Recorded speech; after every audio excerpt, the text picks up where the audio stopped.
I'm tired of just taking this machine apart and putting it back together again. I want a finished object, and that's probably what this week's going to be about. I've got my ribber set up, the knitting machine set up, alternating needles and plain ones on the outside. I've got a load of wool I can stick through it, and I'm going to put lifelines in, so if I fail somewhere I don't have to rip back the whole thing, because I keep doing that and it's driving me nuts. So we're just going to see how it works.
Okay, I've got 40 rows of ribbing. I've got a load of needles, stitches on needles on the purl side that I need to move to the knit side. There is a tool for doing that, but I don't have it, so possibly something to think about.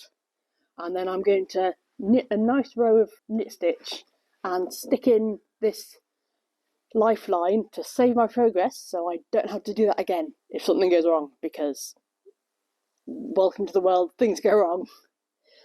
This is going to take a while. Luckily, I've got a cup of tea on the brew. Okay, I have my hem there, and it's actually looking pretty good. I did try to sew in this, but it just felt slow and hard. So I decided instead I was going to just knit in a row of this.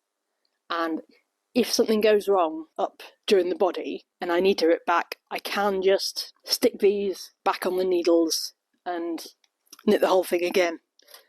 It's not as secure, but it does give me the chance to do it more often and better. So yeah, we'll see if that works out. And if it doesn't, then I'll change. So yeah. But now it's 220 rows of pretty much nothing. Boring. So yay!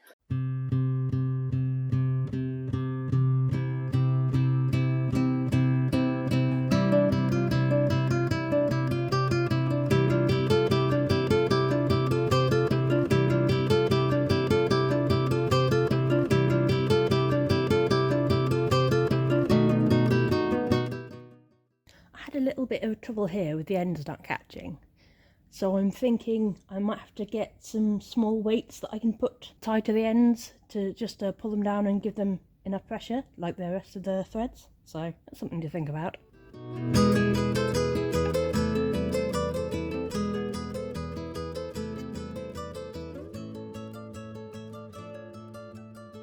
And now we switch to voiceover, because this is where everything started to go wrong. I knit the neckline onto some waste wool because I didn't know what I was going to do with it yet. That's when I started to notice it was turning out really wide. I think I measured the width of my complete neckline and then put it onto a diagram on the fold, so oops.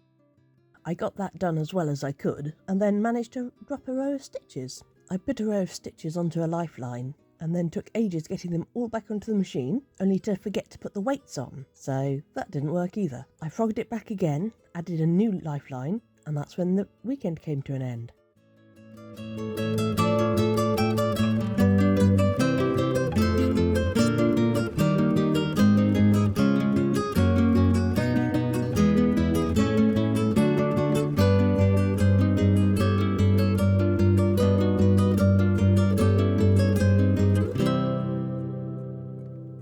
Well, I went into this asking if I could make a jumper in a weekend, and I think you can see the answer is no, or at least not as things stand. I do have a plan.